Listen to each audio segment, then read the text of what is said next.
Mesopotamians were the first astronomers to make long-term written records of their observations. They created ziggurats, pyramid-like towers that represented the different planets as their observatories.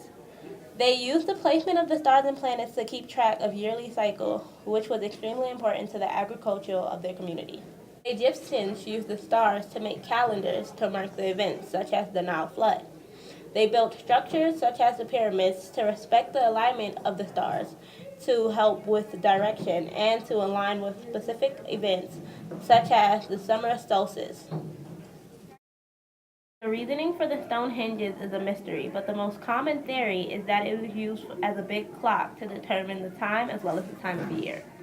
The astronomers of China made highly detailed records of celestial events, such as the comets and eclipses, over the course of 2,600 years. They discovered Halley's Comet in 466 BC, a comet that still orbits the Earth today. Stiles was a merchant who traveled to Egypt to gather ancient knowledge, where he learned to measure distance and how to measure things using the shadows it casted. Stiles became so good at this that he was able to predict an eclipse that ended the battle between the Lydians and the Persians. Pythagoras and his students used models to explain their theory that the Earth and other planets were spherical and moved in a circular motion. Pythagoras himself left no writing, so it's difficult to pinpoint his theories. He also had the theory that the Earth orbited around an eternal flame in the middle of the galaxy. The Babylonians used records set in place by the Mesopotamians to find patterns in the moon and put them to separate periods. The reason they did this was because they believed that these patterns influenced Earth. This belief is called astrology. Aristotle was a student of Pluto who proved that the Earth was in fact a sphere. He discovered the natural elements of Earth, which are earth, wind, fire, and water. The heavier these elements move towards the Earth, the lighter it moves up towards the sky. Aristarchus found the equation to find the distance of the moon using geometry, though he never fully found it because he thought it was a waste. Eratosthenes found the size of the Earth using geometry and the sun. Hipparchus' contributions were the refinement of Aristarchus' method of finding the distance to the sun and the moon. He improved determination of the length of the year and extensive observation and theories of the motions of the sun and the moon. In 134 BC, he discovered a new star, Nova. The Mayan monuments and buildings were aligned to the position of the sunrise and sunset at the equinox and solstices. Venus was important to the Mayans. Significant cultural events, such as battles, were timed to coincide with particular positions of Venus. To keep track of the changing positions of Venus, the Mayas aligned buildings and built lines of sight pointing towards the northernmost and southernmost rising of Venus. They also prepared extensive tables of rising of Venus and of lunar and solar eclipses, which they were able to predict in advance. The extreme complex calendar of the Mayans kept track of not only the sun and the moon, but also the rising and setting of Venus. Ptolemy worked in Alexandria from about 127 to 151 AD.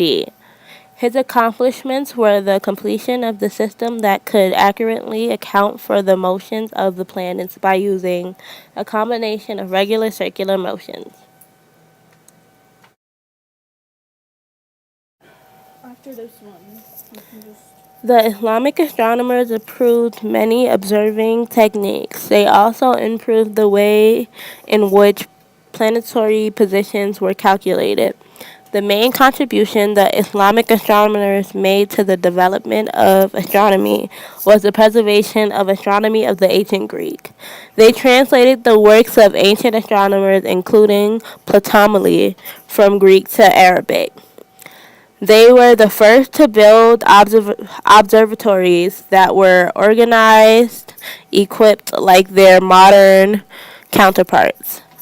The observatories had instruments to measure the positions of celestial objects, timekeeping devices to mark the time of observations, and libraries of as many as 400,000 manuscripts. Nicholas Copernicus developed the first heliocentric model of the solar system.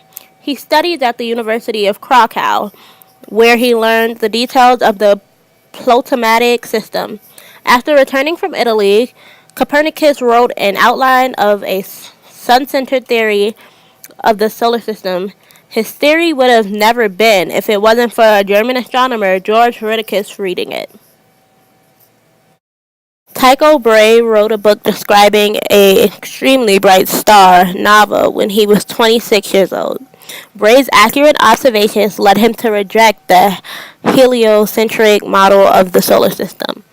Brahe looked at the stellar parallax, the annual apparent change in the position of the star, caused by the motion of the Earth around the Sun. Tycho finally shared that the Sun and the Moon orbit the Earth, and all the other planets orbit the Sun. Thus, Earth is stationary. His model was in general use for about a century after he died. In 1564 AD, Galileo improved the telescope, giving it a range 20 times of the original. He also discovered the moons of Jupiter and the faces of Venus, which started proving the heliocentric method. In 157 AD, Kepler came up with the laws of planetary movement. The first law is that planets will orbit within ellipses with the sun at the center of one of the two focals. The second one is that the planetary orbits are faster when closer to the sun. And the third is that there's a relationship between the distance and time for orbiting the sun. In 1646 AD, Newton created the laws of motion. He also discovered the universal law of gravitation, and he created calculus. In 1652, Edmund Halley discovered the period of the Halley's Comet, which was roughly every 76 years. Albert Einstein's theory of relativity was proposed in 1905. It extended Newton's mechanics to a large speed, close to the speed of light, describing changes of measurements of physical phenomena when viewed by observers who were in motion relative to the phenomenon. In 1915, Einstein extended this theory further in the general theory of relativity, which includes the effects of gravitation. This theory states that mass and energy determines the geometry of spacetime, and curvatures of spacetime manifest themselves in gravitational forces. Niels Bohr discovered, along with some colleagues, the structure of the atoms and created the Bohr atomic model in 1913, which states that electrons travel around the nucleus in a discrete orbit. In 1922, Niels Bohr was given a Nobel Prize in Physics for his work on the structure of atoms at the age of 37. Wolfgang Pauli received the Nobel Prize in Physics for his discovery of the Pauli exclusive principle in 1925, which states that in an atom, no two electrons can occupy the same quantum state simultaneously. Werner Heisenberg is most famous for his uncertainty principle, which states the impossibility of knowing exactly where something is and how fast it is moving. But this principle is only valid for tiny particles such as electrons. Edwin Hubble made an amazing contribution to astronomy when he discovered the galaxies moving away from us. This theory, known as the Hubble law, states that galaxies recede away from each other at a rate proportional to their distance from each other. This concept is a cornerstone of the Big Bang model of the universe. George Lemaitre is usually credited with definitive formulation of the idea of an expanding universe, now known as the Big Bang Theory in 1927, which he himself called his comet egg. Robert Oppenheimer was an American nuclear physicist who worked on research for the atomic bomb, but he is most known for being the sole creator and inventor of the nuclear bomb to most people in the world.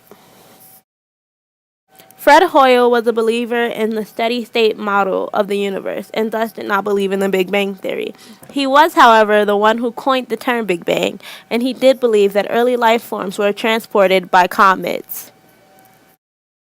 Penzai and Wilson received the Nobel Prize for making the discovery of the cosmic microwave background radiation, or CMB, which provided evidence of the Big Bang. These astronomers were using a large horn antenna in 1964 and 1965 to map signals from the Milky Way when they found the CMB. The CMB is said to be noise left over from the creation of the universe. Armstrong was the first person to set foot on the moon, and Aldrin was the second on July 20th, 1969. They spent 2.5 hours exploring the moon's surface in a gravity only 1/6 as powerful as on Earth.